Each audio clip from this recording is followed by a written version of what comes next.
Hello, I'm Bruce Dickinson from Maiden, and you're watching the Kerrang podcast.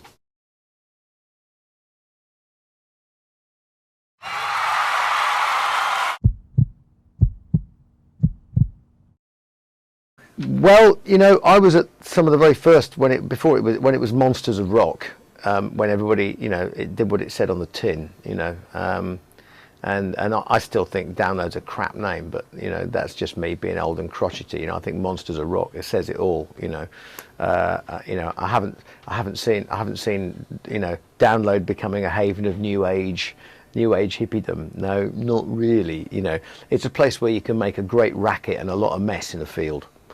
Which is to me what festivals are all about, and you can talk to your mates and you can get together with people from all over the country who just love this kind of music for 3 days, and it's pretty well organised now. I mean, back in the day, it was it was a bit random, but now there's proper tents, there's music stuff, and you can go and jam and do. I mean, it's really cool. It's really cool to hang out there actually, but.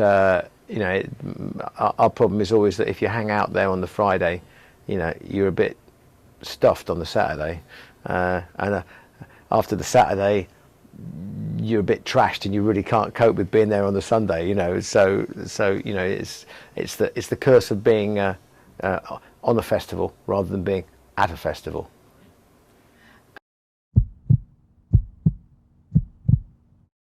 Well, when we did it in '88, it was the biggest thing we'd ever done in the UK. I mean, it dwarfed Reading and all these other ones, 107,000 people, and I think that's the biggest one ever because the site is limited now because they've jigged it around and changed it and stuff.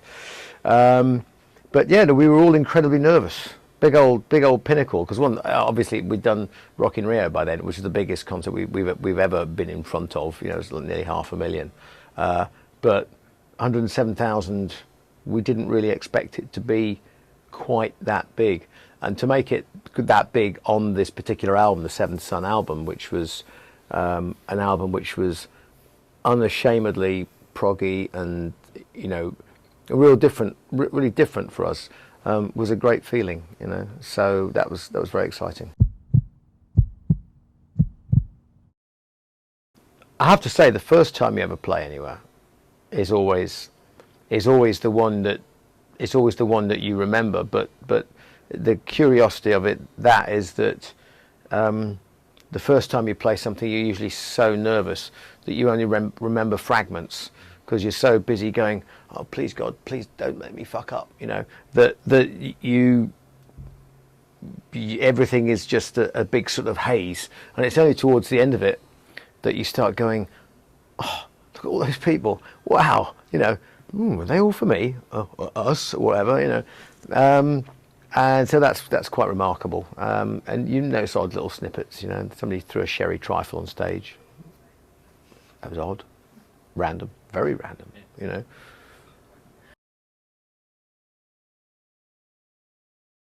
Yeah. Well, Seventh Son is for me is like a set piece of the whole show.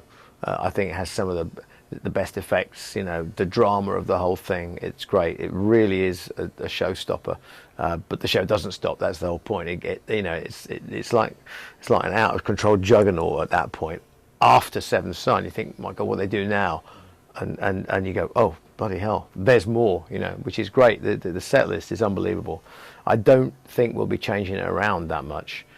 I mean, what are you going to change? I mean, it's just really, really good. Really. It's just a perfect balance of drama and stuff. You really, you really don't need to do that much in terms of talking to the audience or anything else like that. You could just run the whole thing as one piece. It's brilliant.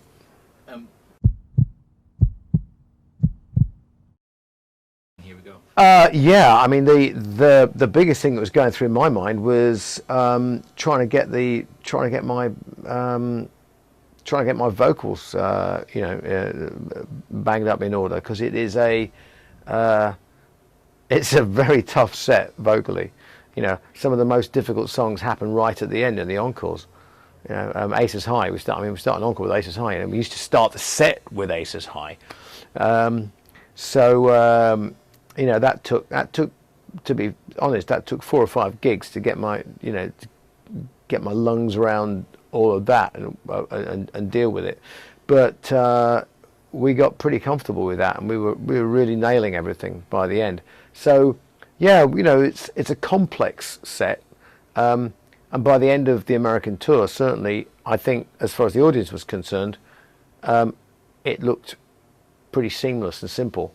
But actually what's going on, I mean, the backstage stuff, all people running around changing props and special effects and different changes, musical changes and things like that, there's a hell of a lot going on, and it is complex, but the great thing about it is if you can make that complexity just look clear and simple, transparent, then you've really cracked it. The problem, as I say, is that when you've got a set that works like that, I think people just want to see it. I mean, I think the thing about all the reviews and all the YouTube bits is people are just going, can't miss this, got to see this in the flesh.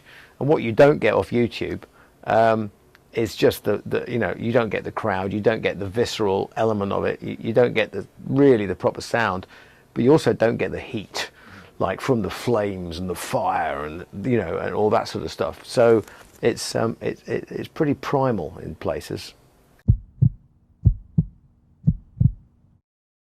My main intention is to get through Christmas.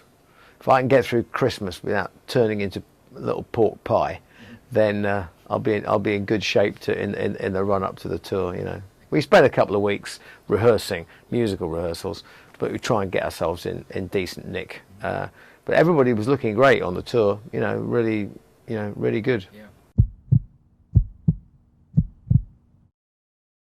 Mud, Blood and Dangerous to Know.